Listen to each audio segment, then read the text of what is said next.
Alinsunod sa hangarin ni Pangulong Ferdinand R. Marcos Jr. na maukit sa isipan ng mga kabataan ang kahalagahan ng West Philippine Sea, inilunsad ng Department of Environment and Natural Resources sa pangunguna ni Secretary Juan Miguel Cuna ang The Wonderful West Philippine Sea. Ang kauna-unahang 3-part e-book na magpapakilala sa mga kabataan sa marine biodiversity ng bansa at sa West Philippine Sea. Inilunsad ang e-book bilang bahagi ng patuloy na pagsisikap ng DENR na gawing mas madaling maunawaan at mapalapit sa mga bata ang kaalaman tungkol sa agham, pangkaragatan, pangangalaga sa kalikasan at environmental education.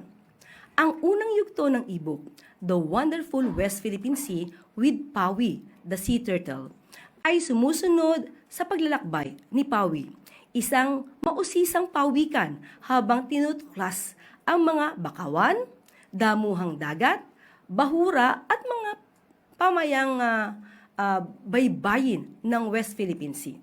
Ayon sa DENR, makakatulong ang e-book na maintindihan din ng mga kabataan, pati ng mga congressmen, ang kahalagahan ng food security, kabuhayan sa karagatan at shared heritage, at mauunawaan sa simpleng paraan ang 2016 arbitral ruling. Tampok din sa e-book ang mga gawaing pagkilala sa iba't ibang species, mga pahinang maaaring kulayan at isang pangakong pampamilya na naghihikayat ng mga simpleng hakbang para sa pangangalaga sa kalikasan.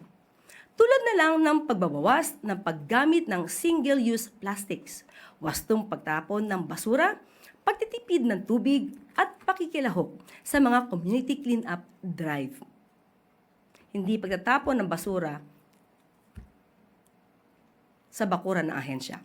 Formal na inilunsad ang publikasyon sa ginaganap na symposium na Science to Stewardship to Sovereignty, a decade of marine scientific research in the West Philippine Sea noong nakaraang buwan. Tiwala ang pamahalaan na sa ganitong paraan, maaalala ng bawat Pilipino, lalong-lalo na ang mga mambabatas at mga kabataan, na atin ang West Philippine Sea.